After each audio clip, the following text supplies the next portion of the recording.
তোমাদের রবের কোন কোন দানকে তোমরা অস্বীকার করবে?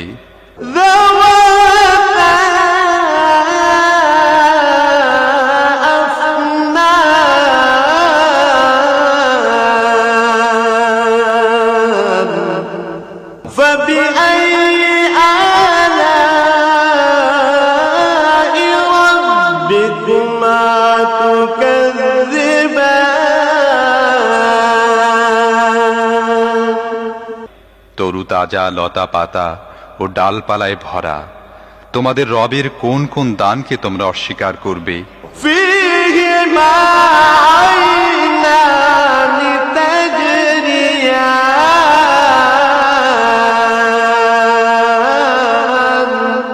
উভয় বাগানে দুটি ঝর্ণা প্রবাহিত থাকবে। فبأي آلاء